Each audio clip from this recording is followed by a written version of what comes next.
je préfère qu'on fasse chambre à part. Je vais dormir dans la chambre des enfants. Que se passe-t-il donc dans un couple quand l'intimité a disparu ou complètement cessé? Vous allez voir des couples qui font chambre à part ou alors ils partagent la même chambre, mais l'un d'entre eux a refusé catégoriquement d'avoir des relations intimes avec l'autre. Et ceci depuis de longs mois et parfois même depuis plus d'une année. On a ici affaire à des couples en crise, vivant des tensions permanentes et qui disent eux-mêmes être devenus des colocataires, voire des étrangers l'un pour l'autre, alors même qu'ils continuent de partager le même toit et ont un ou plusieurs enfants ensemble. Je fais cette vidéo à la demande de 3 abonnés, 2 hommes et une femme qui souhaitent briser le silence sur cette question et bénéficier éventuellement d'un éclairage qui pourra peut-être les aider ou d'autres couples dans la même situation. On se retrouve donc tout de suite après le générique.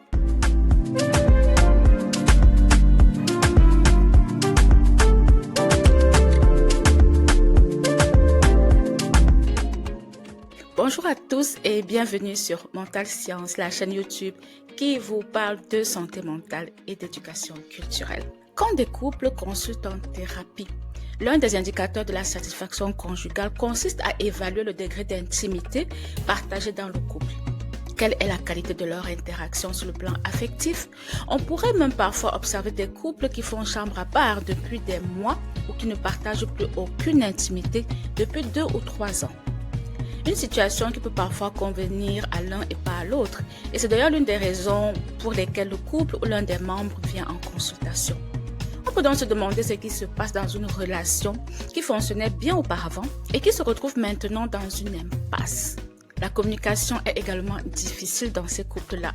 La moindre tentative de discussion dégénère souvent en tension et en conflit violent. Se parler et surtout s'écouter est devenu un véritable challenge.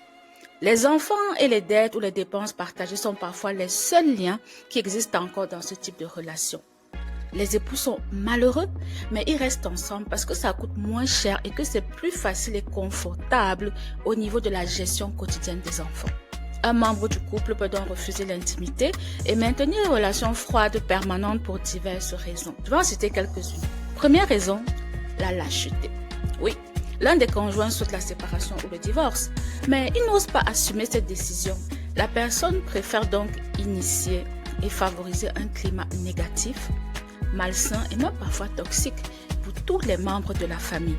L'objectif est de pousser l'autre personne à bout et de l'amener à commettre une faute ou à demander la séparation. Je veux partir, mais je ne veux pas être la personne qui va initier le divorce. On verra cela dans les couples où le partenaire essaie par exemple de discuter des problèmes pour trouver une solution, mais sa compagne ou son conjoint ne s'y engage pas du tout. Ou alors l'autre personne va saboter toutes les tentatives de résolution de problèmes qui sont mises en place. On va voir cela dans les couples où l'un des partenaires essaie par exemple de discuter des problèmes pour trouver une solution, mais l'autre personne ne s'y engage pas vraiment ou fait simplement semblant.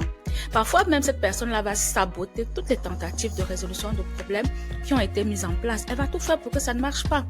Il y aura même des conseils de famille, des rencontres avec des amis et parfois même des thérapies conjugales.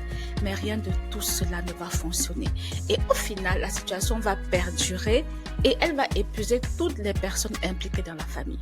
Dans ce cas de figure, on verra aussi beaucoup de manipulation et de victimisation, souvent de la part du membre du couple qui souhaite en silence que la relation prenne fin, mais sans y perdre ses propres intérêts. C'est cette épouse ou cet époux qui refuse et sabote la communication. C'est cet époux ou cette épouse qui veut vous imposer sa manière de voir les choses, qui ne veut pas faire de discussion, qui ne veut pas prendre en compte votre avis dans la gestion de la relation. C'est aussi cet époux ou cette épouse qui veut uniquement vous imposer ses choix, qui ne vous écoute pas. Donc ce sont des personnes qui puniront parfois leur conjoint ou conjointe par le silence et l'évitement. Ces personnes connaissent vos limites et savent très bien qu'à un moment donné, vous allez craquer.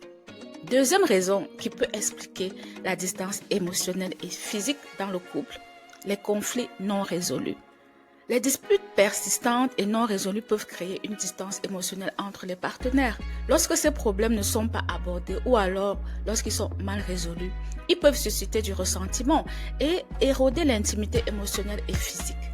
votre époux ou épouse vous en veut et sa frustration va tout doucement se transformer en amertume. Et nous savons tous que chez certaines personnes, il y a un besoin de cohérence. Si je t'en veux parce que tu m'as blessé, je vais m'éloigner de toi et ne pas te permettre de m'approcher. Et surtout pas dans l'intimité. Donc oui, il y a des personnes, quand elles vous en veulent, elles mettent de la distance. Je vois déjà certaines personnes dire, oui, mais qu'est-ce que ça a à voir? Pourquoi est-ce qu'il faut tout mélanger? Il faut savoir que nous ne fonctionnons pas tous de la même manière. Si vous pouvez vivre des tensions dans votre couple et avoir quand même des relations affectueuses et harmonieuses, peut-être que votre partenaire ne le peut pas.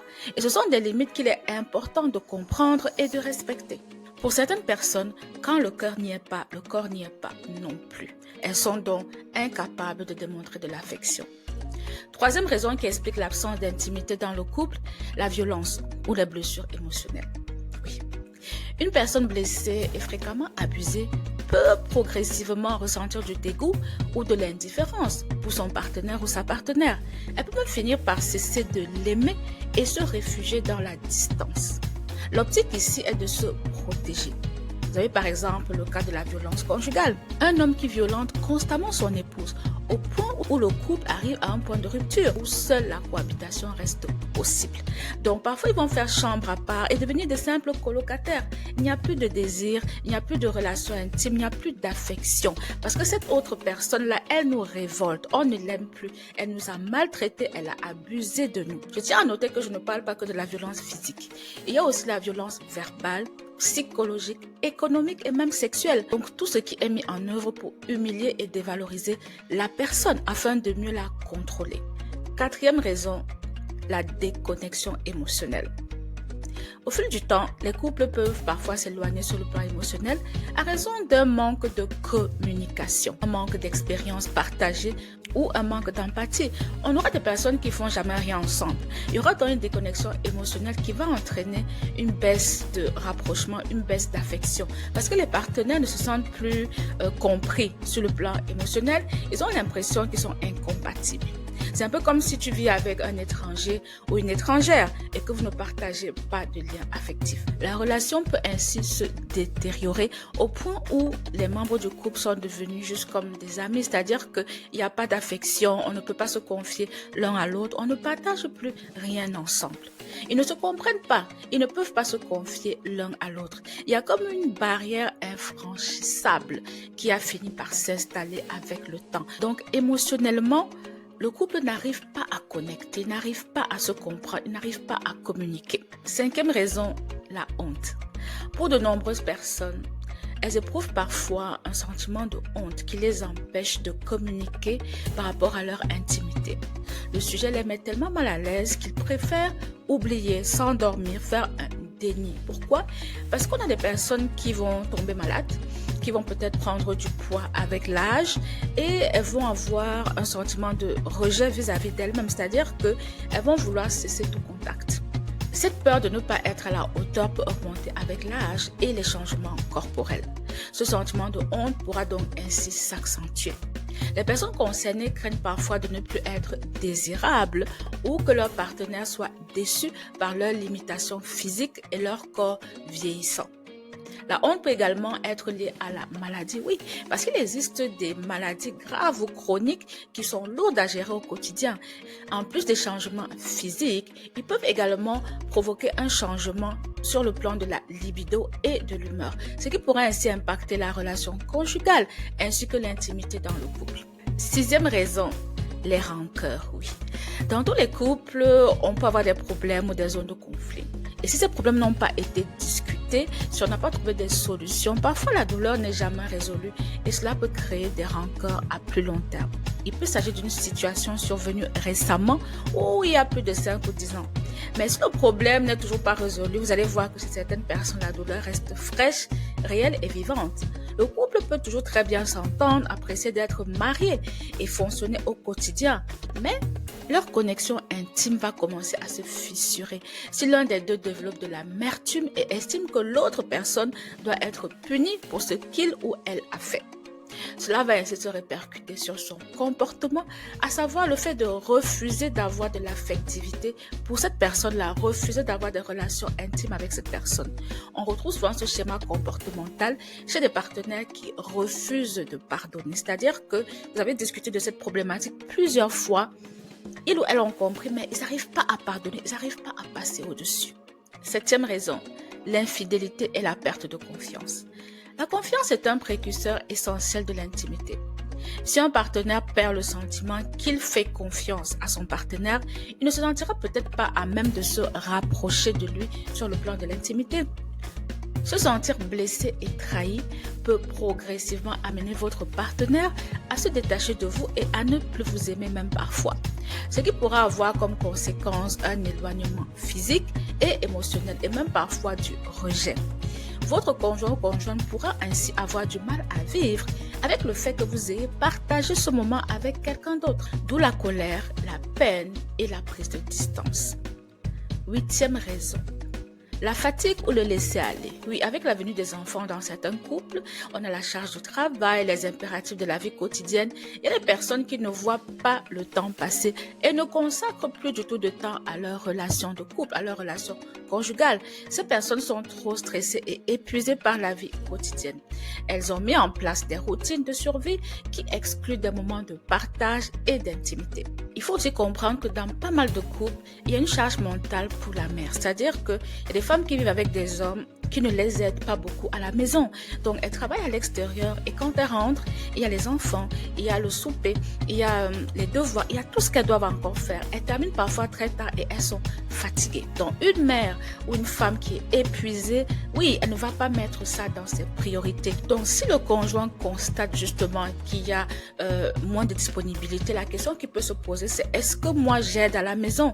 Dans quel pourcentage est-ce que je contribue? Comment je fais pour la soulager aussi ou pour tout simplement faire ce que j'ai à faire? Parce que vous vivez dans la même maison, ce n'est pas toujours que tu aides ta femme, c'est que tu contribues à ce que ton foyer fonctionne bien. Donc, qu'est-ce que toi tu fais aussi pour soulager ton épouse de cette charge mentale-là? Parfois, c'est ça le problème. C'est que la femme, elle est fatiguée, elle est épuisée parce qu'elle doit tout faire et que parfois le mari ou le conjoint, quand il rentre du travail, il est avec ses amis, il est occupé à se distraire.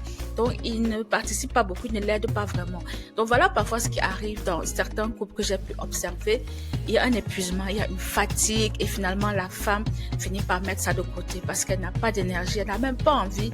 Et puis, parfois, elle en veut aussi à son mari parce qu'elle lui en a parlé plusieurs fois, mais n'a pas fait grand-chose, n'a pas fait beaucoup d'efforts et on revient toujours finalement à la même situation. Donc, avant de dire qu'une femme, depuis qu'elle a des enfants, elle ne fait plus ci, elle ne fait plus ça, demandez-vous aussi en tant que mari ou conjoint, qu'est-ce que vous avez mis en place pour faciliter la tâche à tout le monde dans la maison? Quelles sont vos responsabilités au quotidien? Que faites-vous quand vous rentrez du travail? Le matin avant d'aller au travail, qu'est-ce que vous faites? Donc, interrogez un peu vos routines pour voir à quel niveau il y a quelque chose qui ne fonctionne pas bien. Il peut donc ainsi arriver que pour plusieurs raisons, le désir ait disparu ou que la personne ne vous aime simplement plus. Neuvième et dernière raison que je citerai aujourd'hui, l'insatisfaction ou la punition. Qu'est-ce que je veux dire par là? L'époux ou l'épouse est insatisfait ou insatisfaite de sa vie conjugale et prend progressivement ses distances avec l'autre partenaire. Ou encore, il ou elle utilise les relations intimes comme arme pour faire chanter l'autre conjoint. C'est-à-dire que si tu ne me donnes pas ce que je veux, alors on n'aura pas du tout de rapprochement. Et ce chantage pourra durer autant de temps que l'autre personne refuse de céder. On est donc ici dans une lutte de pouvoir où l'intimité devient un outil de punition et de chantage pour soumettre l'autre à sa volonté. C'est regrettable, mais malheureusement, ça arrive souvent. Une distance qui pourra aussi se répercuter sur la vie quotidienne, qui pourra être faite de froideur, de disputes et de lutte de pouvoir pour tout et pour rien. Il faut savoir que quand on parle de souffrance dans le couple, il n'est pas rare que les deux partenaires soient en détresse, mais à des niveaux différents. Cette absence d'affectivité, d'intimité peut avoir des conséquences comme la séparation, l'infidélité, la violence, la dépression. Certains choisiront de rester ensemble malgré tout et d'autres, après mille et une luttes infructueuses, jetteront simplement l'éponge et s'en iront. La qualité de la relation conjugale constitue un bon indicateur de la santé du couple. Maintenant, je vais vous parler des raisons pour lesquelles les couples où l'un des membres consulte souvent quand ils n'ont plus de rapport intime depuis très très longtemps, on va dire 1 an, 2 ans, 3 ans. Je commencerai par l'infidélité.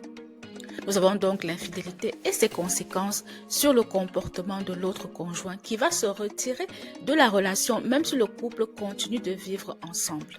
Nous avons également les questions d'hygiène, donc oui, de propreté. C'est des sujets très sensibles dont certains couples évitent de parler parce qu'ils ne veulent pas blesser l'autre. Ils vont préférer se taire et prendre leur distance. Le mari ou la femme est donc mal à l'aise et finit par fuir et éviter l'autre. Cependant, cela finit parfois par se communiquer en thérapie parce que justement, il y a eu un cadre qui est moins jugeant et qu'on a appris à communiquer de manière bienveillante. Nous pouvons aussi voir le cas de personnes qui se sont mises ensemble par intérêt.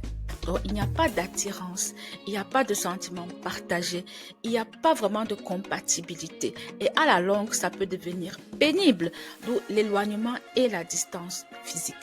Nous avons enfin le fait de ne pas se sentir aimé, respecté et reconnu dans la relation. Une frustration qui, avec le temps, va engendrer des disputes incessantes, des critiques blessantes et de l'éloignement. Bref, on peut retrouver plusieurs contextes chez des couples qui consultent pour des problèmes d'intimité en dehors des cas de maladie.